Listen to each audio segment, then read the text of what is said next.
দেখাও দেখার আরেকটি নতুন ব্লগে আপনাদের সকলকে স্বাগত। তো বাড়ি গিয়ে যখন শুনলাম পাশেই এক দিদির বাড়িতে রবীন্দ্র জয়ন্তীর অনুষ্ঠান হচ্ছে, তো শুনেই মনটা আনন্দে নেচে উঠল।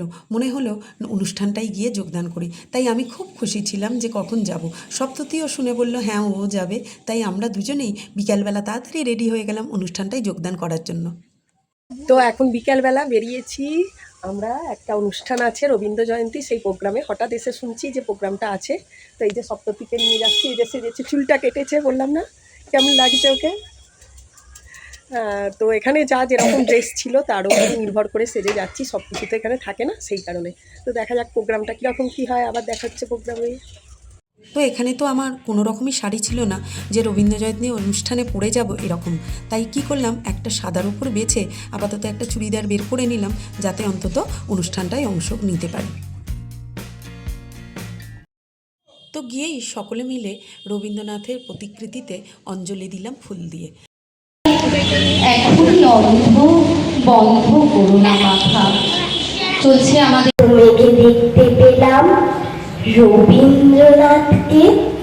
তো ছোট থেকে বড় সকলের উপস্থিতিতে অনুষ্ঠানটা কিন্তু আস্তে আস্তে বেশ ভালোই জমে উঠল। ও বাঙালি মানেই কিন্তু একটা আমাদের মধ্যে রবীন্দ্র সত্তা সবসময় বইছে। যতই আমরা আধুনিক হই না কেন, আমাদের শিরায় শিরায়, রক্তে রক্তে, মজ্জায় মজ্জায় ওনার অস্তিত্ব আজও কিন্তু বিরাজমান।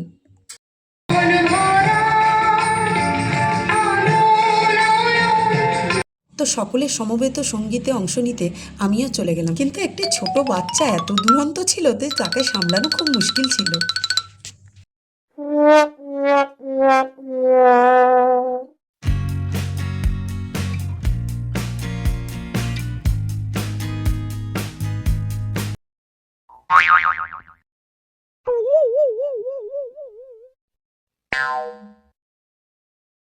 তো বাচ্চাটিকে সরিয়ে এনে আমিও সরে এলাম অনুষ্ঠান থেকে, কারণ প্রথম থেকেই নিজেকে একটু অস্বস্তি লাগছিল, যেহেতু চুড়িদার পরেছিলাম আর ওরা শাড়ি পরেছিল, ভালোও লাগছিল না।